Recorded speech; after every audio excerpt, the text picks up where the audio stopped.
Bom dia, meus caros alunos. Vamos começar aqui nosso vídeo como pedido e de acordo com as normas do Instituto, essa videoaula desse pequeno tópico de corrente elétrica para vocês. Tá aí, corrente elétrica, 3 de maio de 2020, como na data prevista que tem que ser na véspera. Espero que o áudio fique numa altura considerável para vocês. Vamos lá. Fiz um pequeno sumário aqui para facilitar a organização. Tópico de corrente elétrica, eu fiz uns subtópicos. Circuitos elétricos, transformações de energia que acontecem nesses circuitos nos demais aparelhos, a relação entre potência e energia elétrica e também uma aplicação de disjuntores e fusíveis para vocês entenderem que eles são similares. Cada um num aspectozinho diferente. Vamos lá. O que é necessário para um aparelho elétrico funcionar? Perguntinha básica. Primeiro, ele tem que ter uns elementos básicos. Como eu mostrei numa aula que eu já fiz no laboratório de informática, que vocês devem lembrar, e estou aproveitando justamente essa aula remota para isso, para a gente revisar esses conteúdos. Ele precisa, se for um circuito desse tipo, básico, circuito simples como exemplo, eu preciso de uma pilha, que é a bateria, uma lâmpada, e essa parte vermelha são os fios. Vamos fazer a comparação com o celular. O celular, para funcionar, ele precisa de uma fonte de energia, que é a bateria. Se você precisa utilizar um liquidificador, ele precisa de uma fonte de energia, você coloca na tomada. Então, aqui é só um exemplo, você pode generalizar para um número de exemplos maiores. Veja que aqui está marcado circuito fechado, porque você fecha a figura como se fosse um retângulo, não exatamente um retângulo, só fosse de expressão para facilitar o raciocínio. Então, aqui nesse circuito, os elementos básicos são lâmpada, os fios, a pilha. Essa chave é meramente para liga e desliga, mas daria para fazer até manual quebrando o fio, mas claro que não é esse o caso, para ficar bonitinho. O que seria um circuito aberto? Observe a comparação. A chave não está fazendo contato entre os fios, então nesse caso é um circuito aberto. Então o circuito fechado é quando o circuito está funcionando, está circulando uma corrente elétrica. O sentido convencional da corrente elétrica é do negativo para o positivo, porque a gente supõe que são os prótons que estão se movendo, mas ao pé da letra são os elétrons, então é no sentido contrário. Mas como já se padronizou o elétron com sinal negativo, as nossas contas ficariam negativas. Então a gente vai sempre partir do sentido convencional, que é o sentido do movimento das cargas positivas. Mas isso não vai influenciar em nada, porque o próton e o elétron têm o mesmo valor de carga elétrica, então lembre sempre disso. Então, observe a primeira figura e a segunda, que a primeira lâmpada está acesa e a segunda está apagada. Então, no circuito fechado, o circuito funciona, no caso a lâmpada acende. No segundo não funciona, a lâmpada está apagada. Continuando.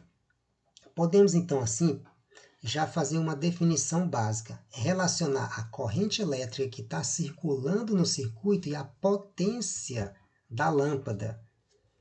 Porque essa lâmpada tem uma potência elétrica. Quando você compra um aparelho, qualquer aparelho, ele tem uma potência. Então eu tenho que relacionar potência e aparelho. Por que o chuveiro consome muito? Porque ele tem uma alta potência. Então consome muita energia elétrica, no caso passa uma grande corrente elétrica. Até ele tem que ter uma adaptaçãozinha diferente para você não pegar choque.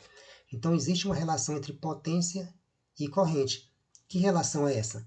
A potência é a voltagem vezes a corrente, como está aí. Ou você pode dizer que a corrente é a potência sobre a voltagem. No caso, o P aqui é a potência, o U é a voltagem e o I é a corrente elétrica. Para ficar mais claro, coloquei a legendazinha, onde o I é a corrente elétrica e a unidade de medida é o ampere, o P é a potência elétrica e a unidade de medida é o watt, como queiram dizer, símbolo W, unidade de medida, e para o ampere é o A maiúsculo, nome de pessoa, e para a voltagem, o símbolo é o volt. Veja que o volt também é maiúsculo. A, W e V é tudo maiúsculo, porque todos se referem a nome de pessoas. Então tenha esse cuidado. Essas duas equações, que bem no alto, são a mesma coisa, só foi feita uma remodelagem. O U está multiplicando o I, ele vai para o segundo dividindo, então o I, o I é a corrente elétrica, é a potência dividido pela voltagem. Então aqui é uma relação que já estamos estabelecendo entre eles para a gente aplicar daqui a pouco. Vamos prosseguir. Segunda pergunta desse tópico agora. Transformações de energia que acontecem em alguns aparelhos elétricos. Então, o que é que faz uma lâmpada aquecer? E qual é a relação entre esse aquecimento e a transformação de energia? Toda. Quando você liga qualquer aparelho, ele vai esquentar um pouco. Então, parte da energia está se transformando em energia térmica. Isso é uma perda de energia, que é o caso que ele está falando aqui. No caso daquelas lâmpadas mais antigas, incandescentes, mas que hoje em dia tem uma aplicação, mas não no sentido geral que é utilizado em todas as casas como antigamente. Tem uns casos mais específicos que elas não são utilizadas. Então, o que é que faz basicamente uma lâmpada aquecer? São esses bichinhos aqui que tem esses tracinhos vermelhos. Ao contrário de alguém pode imaginar que é meramente para ficar bonitinho esses tracinhos, mas não. Essas figurinhas aqui, cada uma chama-se de resistor. Claro que também não é exatamente desse jeito que está na lâmpada de filamento incandescente, por exemplo. Eu estou fazendo só uma comparação, porque o princípio é o mesmo, é a resistência que o material oferece à passagem da corrente elétrica que o faz aquecer. Cada cozinha dessa representa um valor. Então você dá o valor de cada resistência por causa das cores que tem aqui. Depois a gente vai ver mais em detalhes isso, porque isso aqui não é basicamente o conteúdo desse, é um conteúdo mais à frente. Aqui é meramente para dar uma visão geral das coisas. Esse fiozinho que tem dentro da lâmpada aqui é um filamento de tungstênio, que ele tem uma alta resistência elétrica. Então, o que eu estou fazendo é uma comparação com o resistor, que é um dispositivo que também tem uma resistência elétrica. Então, cada um tem essa característica em comum, que é a alta resistência elétrica. E quando passa uma corrente elétrica nessa lâmpada incandescente, esse fio aquece tanto que ele passa a emitir luz. Só que ele gasta muita energia, ele gasta 90% da energia dele só na emissão de calor e 10% apenas, aproximadamente, na emissão de luz. Então o desperdício é muito grande.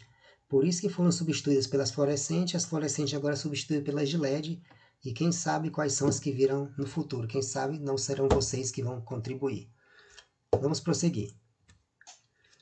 Então vamos lá para um exemplo que eu coloquei aqui para reforçar, já que o conteúdo tem que ser bem curto, porque no máximo 10 minutos, se passar vou ter que cortar o vídeo em 2, então eu coloquei bem reduzido o conteúdo do tópico. Vamos lá para um exemplo entre potência e energia elétrica. Supondo que o custo de 1 kWh de energia elétrica seja de 20 centavos, você imagina como fosse na casa de vocês, cada kWh custa 20 centavos. Qual será o gasto mensal em reais de uma secadora de potência 1.200 watts se ela funcionar 2 horas por dia? Vamos à resolução. Lembrando do nosso conteúdo de trabalho e energia lá no primeiro ano de mecânica, creio que vocês devem lembrar, mas se não nem podem fazer uma revisão, nós fizemos até uma atividade que foi o cálculo da conta de energia na casa de cada pessoa. A potência é a energia sobre o tempo. Se eu fizer o produto dos meios aqui, a energia fica potência vezes tempo. Substituindo os valores, como a potência é 1.200 watts e o tempo são 2 horas por dia ligado, então vamos ter 2.400 watts vezes hora, porque a potência está em watts. Mas o cálculo foi feito para um dia e o mês tem 30 dias. Então, o cálculo foi feito para um dia. Como o mês tem 30 dias, o que é que nós encontramos? Encontramos o cálculo que eu encontrei, que é 2.400, o resultado multiplicado pelos 30 dias, o que dá 72.000 watts hora. Mas 1 quilo, como todo mundo sabe, é 1.000. Então, 1 kilowatt é 1.000 watts. Como eu tenho 72.000, basta dividir 72.000 por 1.000, o que eu encontro 72 kWh. Cada kWh na questão diz que custa 20 centavos no problema dado. Ora, se eu tenho 72 kWh consumido no mês e cada um custa 20 centavos, basta então eu fazer o quê? Multiplicar. Então, concluímos então que o gasto mensal foi de quanto? 72 multiplicado por 20 centavos, o que corresponde a R$ 14,40. Lembrando, dando a dica, para quem não sabe fazer essa multiplicação simples de maneira rápida, basta entender que 20 centavos é a mesma coisa de 1 dividido para 5. Então, basta pegar o 72 e dividir para 5, que dá 14,40. Vamos para o nosso próximo exemplo. Agora, uma aplicação de corrente elétrica em disjuntores e fusíveis. Exemplo 2. Um fusível de 30 amperes foi instalado em uma rede elétrica de 110 volts. Quantas lâmpadas de 60 watts podem ser ligadas ao mesmo tempo nessa instalação sem que o fusível queime? Veja que eu estou fazendo um exemplo para fusível, mas a explicação, o raciocínio técnico também vale para disjuntores quando for uma questão semelhante. Vamos para a resolução. Da relação entre potência e corrente que eu dei lá no início, no primeiro slide, o que é que nós temos? Que a potência é a voltagem vezes a corrente. Como a questão diz que a voltagem é 110 e a corrente é 30, eu vou multiplicar 110 vezes 30, o que eu acho e encontro 3.300. 11 vezes 3, 33, com 2 zero, 3.300 watts. Essa é a potência total. Esse valor de 3.300 watts, se é a potência total, então ele é a potência máxima que o fusível suporta. Então, qual é o raciocínio que eu devo proceder? Basta eu pegar o valor total, ou seja, dividir os 3.300 pelos 60 de cada uma das lâmpadas individualmente. O que é que eu vou obter com isso? Obtemos assim o número de lâmpadas, N. 3.300 dividido por 60, que 3.300 é o total, 60 é o valor unitário. Corta um zero com outro zero, eu vou ter 330 para 60. Como vocês sabem que 33 para 6 é 5, vai sobrar 3, com mais um zero, 30 de novo, para 6, outro 5. Então, o número total é 55 lâmpadas. Espero que tenha ficado claro esse tópicozinho. E até o nosso fórum de discussões para debater as questões que eu deixei como atividade para vocês. E bom dia!